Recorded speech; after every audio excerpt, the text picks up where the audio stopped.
मंत्रिमंडळाने आज पुणे येथील छत्रपती संभाजी महाराज यांच्या नावाने जे विमानतळ नव्याने पुरंदर येथे होणार आहे त्याच्या भूमी अधिग्रहणाला मान्यता दिलेली आहे आणि त्याकरता जो काही निधी आहे तो निधी उभारण्याकरता देखील मान्यता दिलेली आहे। या संदर्भातली प्रोसेस आम्ही जवळपास अंतिम टप्प्यात आणलेली आहे। एकूण 96% लोकांनी कन्सेंट दिलेला आहे। त्यामुळे आता लगेच प्राइस निगोसिएशन करून कन्सेंट पद्धतीनं जमीन अधिग्रहण केलं जाईल। ज्यांची कन्सेंट आली नाही त्यांचे काही कायदेशीर अडचणी दिसत आहेत त्या देखील आम्ही दूर करू आणि साधारणपणे 1 जून पर्यंत हे भूमी अधिग्रहण करावं असा आमचा प्रयत्न आहे। तशी 6 महिन्याचा अवधी आम्ही दिलेला असला तरी 1 जून पर्यंत हे अधिग्रहण करण्याच्या संदर्भात निर्देश दिलेले आहेत। MMRDA ला अटल सेतूच्या जवळ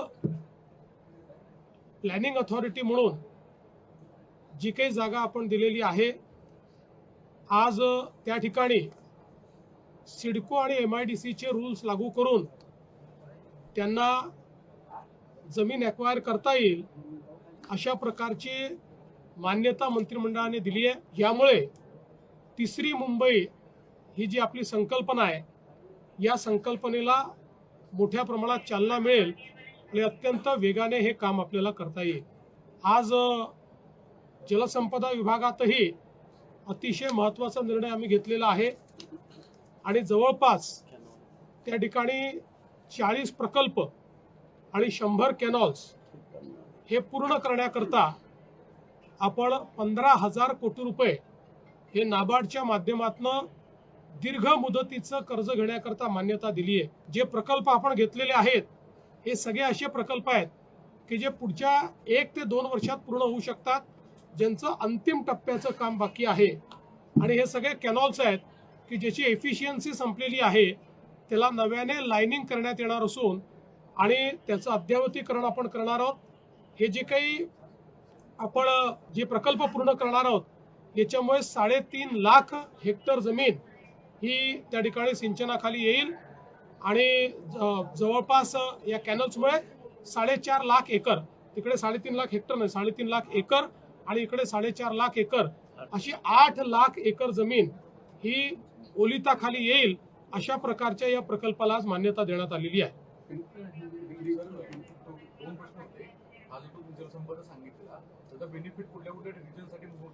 हे सगळ्या रिजनला याचा फायदा होणार आहे।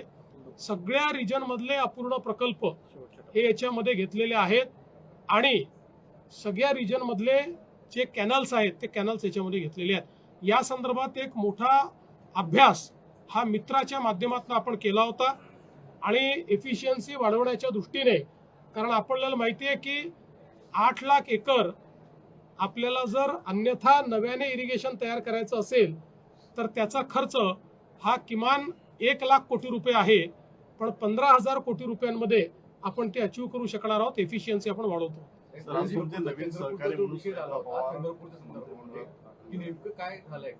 नाही, मला आता एवढीच माहिती आहे की चंद्रपूरमध्ये भारतीय जनता पक्षाचे महापौर झालेले आहेत। महापौरांना माझ्या मनपूर्वक शुभेच्छा आहेत। आता त्या ठिकाणी काय अलायन्सेस आहेत ते कुठल्या पद्धतीने केलेले आहेत याची माहिती मी आपल्याला यानंतर घेईन, त्यावेळेस देईन।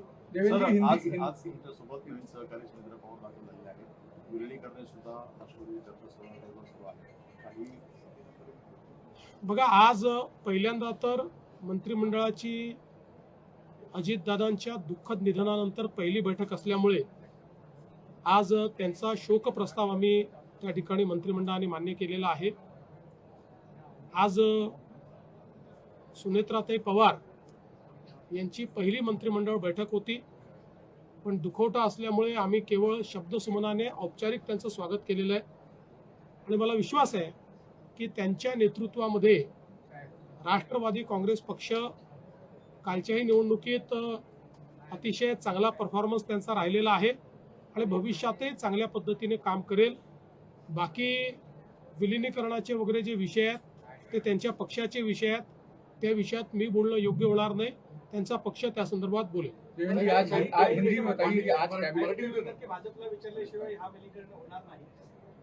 ती वेळच आलेली नाही ना.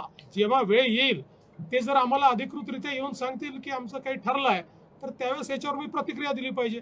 रोज पतंगी उडवायच्या कशा करता?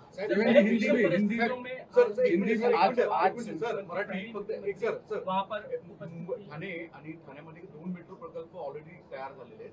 त्याचं उद्घाटन कधी साधारणतः अपेक्षित, कारण की लोकांना आता काय आहे की त्याचं अंतिम सर्टिफिकेट हे कधी येईल आणि ते सर्टिफिकेट आल्याबरोबर आम्ही त्याचं उद्घाटन करू. देवेंद्र जी, हिंदी में बताइए, आज सुनेत्रा पवार उप मुख्यमंत्री के तौर पर आपके कैबिनेट मंत्रिमंडल में शामिल हुई, कैसे आज? देखिए, आज अजीत दादा के दुखद निधन के बाद आज हमारी मंत्रिमंडल की ये पहली बैठक थी. इस बैठक में हमने स्वर्गीय अजीत दादा जी को श्रद्धांजलि अर्पित की. आज श्रीमती सुनेत्राताई पवार इनकी भी पहली मंत्रिमंडल बैठक थी. चूंकि आज शोक प्रस्ताव था इसलिए हमने केवल शब्द सुमनों से उनका बैठक में स्वागत किया है. मुझे अपेक्षा है कि उनके नेतृत्व में राष्ट्रवादी कांग्रेस पार्टी बहुत अच्छे तरीके से वे आगे ले जाएंगी. अजीत दादा ने जिस प्रकार का नेतृत्व दिया उसी प्रकार का नेतृत्व देने का वो प्रयास करेगी. कल संपन्न हुए चुनाव में भी उनकी पार्टी को बहुत अच्छा यश मिला है. इसी यश को वो आगे भी कायम रखेंगे, ऐसी मेरी अपेक्षा है. तीसरी मुंबई को लेकर के एक महत्वपूर्ण आप लोगों ने फैसला लिया है. साथ ही साथ पुणे की पुरंदर में एयरपोर्ट बनाने को लेकर भी जमीन अधिग्रहण को लेकर फैसला लिया. देखिए, हम लगातार तीसरी मुंबई बनाने का प्रयास कर रहे हैं क्योंकि अटल सेतु के कारण मुंबई और नई मुंबई ये जुड़ गया है और एक बहुत बड़ा एरिया अब मुंबई को डीकंजेस्ट करने के लिए, नए बिजनेस डिस्ट्रिक्ट बनाने के लिए, फ्रंटियर टेक्नोलॉजीज के लिए और एक प्रकार से सभी प्रकार के अर्बनाइजेशन को अकोमोडेट करने के लिए हमको प्राप्त हो रहा है. उसका नियोजन हम लोग कर रहे हैं. उसी नियोजन के तहत MMRDA को अटल सेतु के पास करीब 200 स्क्वायर किलोमीटर की जगह ये हम लोगों ने दी थी. आज उस जगह में किस प्रकार से वो विकास करे, अगर उसको एक्विजिशन करना है तो उसके अलग अलग जो मेथोडोलॉजी है, जो आज जिस प्रकार से सिडको ने लोगों को साथ में लेकर अपना भी विकास किया और लोगों का भी विकास किया, जो सिडको की पॉलिसी है उसके साथ साथ MIDC की एक पॉलिसी है जिसमें पास थ्रू एक्विजिशन होता है. मतलब एक्विजिशन जिनके लिए करते हैं वो सीधे पैसे उसके देते हैं. ऐसे सारी प्रकार की पॉलिसीज ये MMRDA को हमने लागू कर दी है. तो बड़ी तेजी के साथ MMRDA इस क्षेत्र में जो तीसरी मुंबई का काम है वो कर पाएगा. पुरंदर में जो नया एयरपोर्ट हम बनाने वाले हैं उस एयरपोर्ट के जमीन अधिग्रहण को हम लोगों ने आज मान्यता दी है. उसमें करीब उसके लिए जो पैसा लगता है वो खड़ा करने के लिए भी हम लोगों ने आज मान्यता दे दी है. हमको अपेक्षा है कि जून फर्स्ट वीक तक हम लोग इस जमीन का अधिग्रहण कर पाएंगे, क्योंकि हम लोगों ने जब वहाँ के जमीन मालिकों से, किसानों से बातचीत की तो करीब 96% किसानों ने अभी अपने तरफ से उसके बारे में कंसेंट दिया है. तो मुझे लगता है कि बहुत फास्ट एक्विजिशन हो जाए.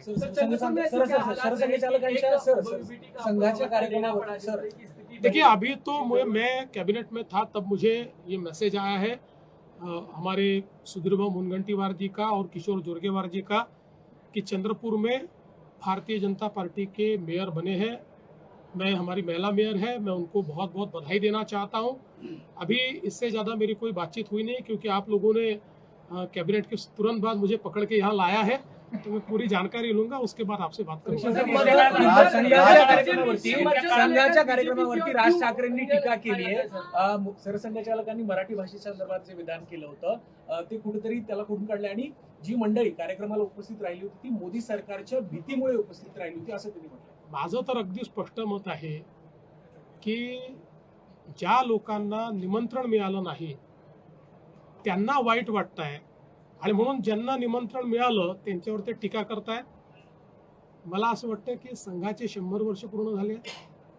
100 वर्ष पूर्ण झाल्याबद्दल संघाच्या संदर्भात लोकांना वाद अपवाद किंवा स्पष्ट माहिती मिळावी, लोकांच्या मनातले प्रश्न दूर व्हावेत, याकरता समाजातल्या विविध क्षेत्रातले, विविध जाती समाजाचे, विविध उद्योगातले असे सगळे लोक त्या ठिकाणी निमंत्रित केले होते.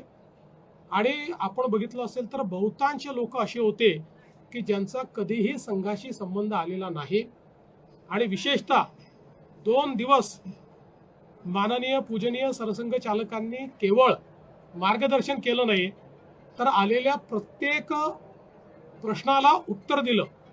आणि जी उत्तरं त्या ठिकाणी आलेली आहेत त्यामुळे संघ विरोधी प्रचार करणाऱ्यांची दुकानं बंद होणार असल्यामुळे आता अनेकांना, कोणाला तळमळ वाटते, कोणाला मळमळ वाटते, वेगवेगळ्या गोष्टी होत आहेत. त्यामुळे अनेक लोक बोलून राहिलेले आहेत. मला असं वाटतं की या संदर्भात त्यांची असूया एवढीच असावी सगळ्यांची की आम्हाला का बोलवलं नाही. आरएसएस को लेकर जिस तरीके से राज ठाकरे की टिप्पणी कैसे देखते हैं उसे? कि राष्ट्रीय स्वयंसेवक संघ को 100 वर्ष पूर्ण हुए, इसके उपलक्ष्य में अलग अलग महानगरों में पूजनीय सरसंघ चालक जी के लोगों के साथ संवाद के कार्यक्रम हुए. इसमें केवल एक तरफा संवाद नहीं हुआ, पूजनीय सरसंघ चालक जी ने लोगों के मन में हमारे देश के बारे में, हमारी संस्कृति के बारे में, संघ के विचार के बारे में, संघ के प्रकल्पों के बारे में जो शंकाएं थी, सूचनाएं थी, उन सभी को सुना और उसका जवाब भी उन्होंने दिया. हर प्रश्न का जवाब उन्होंने दिया. संघ के बारे में जो भ्रांतियां थी उसको भी दूर करने का काम पूजनीय सरसंघ चालक जी ने किया.